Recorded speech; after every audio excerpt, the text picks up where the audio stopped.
শাসক দলীয় নেতার অবৈজ্ঞানিক পোল্ট্রি ফার্ম লোকালয়ে দুর্গন্ধে অতিষ্ঠ গোটা গ্রামের মানুষ। ঘটনা বিশ্রামগঞ্জের বরজোড়া গ্রামে প্রতিবাদে সাবরুম আগরতলা জাতীয় সড়ক অবরোধ গ্রামবাসীদের।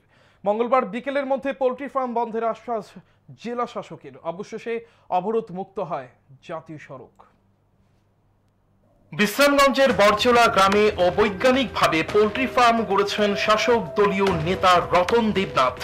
মাসের পর মাস পোল্ট্রি ফার্ম চালিয়ে রতন দেবনাথ ব্যবসা করে আসলেও নিয়মিত পোল্ট্রি ফার্ম পরিষ্কার করা হয় না, যার কারণে গোটা গ্রামে পোল্ট্রি ফার্ম থেকে দুর্গন্ধ ছড়িয়ে পড়েছে।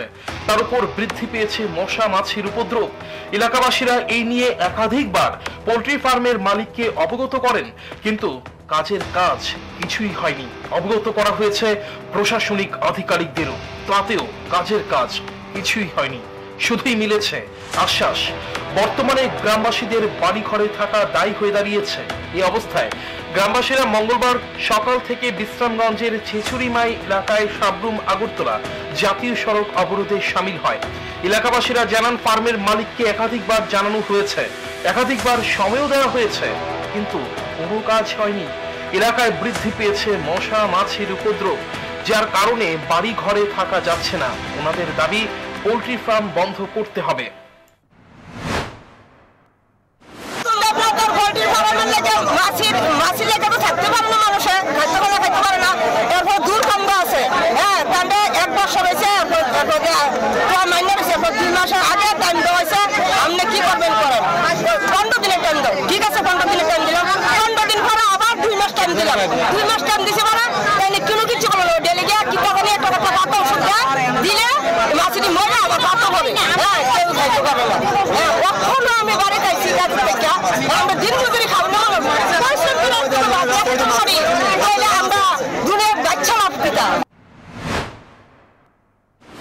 এদিকে সড়ক অবরোধের খবর পেয়ে অবরোধ স্থলে ছুটে যায় বিশাল পুলিশ বাহিনী। পরবর্তী সময়ে অবরোধ স্থলে ছুটে যান খোদ সিপাহীজলা জেলার জেলা শাসক।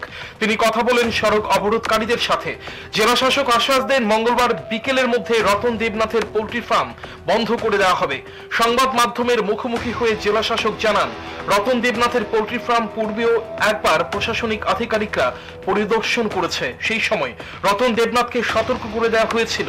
মঙ্গলবার বিকেলের মধ্যে প্রশাসনিক আধিকারিকরা পোল্ট্রি ফার্ম পরিদর্শন করে ফার্মটি বন্ধ করে দেবে। इंक्वायरी हो रखी थी, पॉल्यूशन कंट्रोल बोर्ड से इनको वार्निंग दिया गया था, इन्होंने कोई करेक्शन नहीं किया है। तो आज उसका दोबारा इंस्पेक्शन करके क्लोज करा देंगे। জেলা শাসকের কাছ থেকে এই আশ্বাস পাওয়ার পর সড়ক অবরোধকারীরা সড়ক অবরোধ প্রত্যাহার করে নেয়। এদিন সড়ক অবরোধের ফলে রাস্তায় দুই পাশে আটকে পড়ে বহু যানবাহন। দুর্ভোগের শিকার হতে হয় সাধারণ মানুষকে।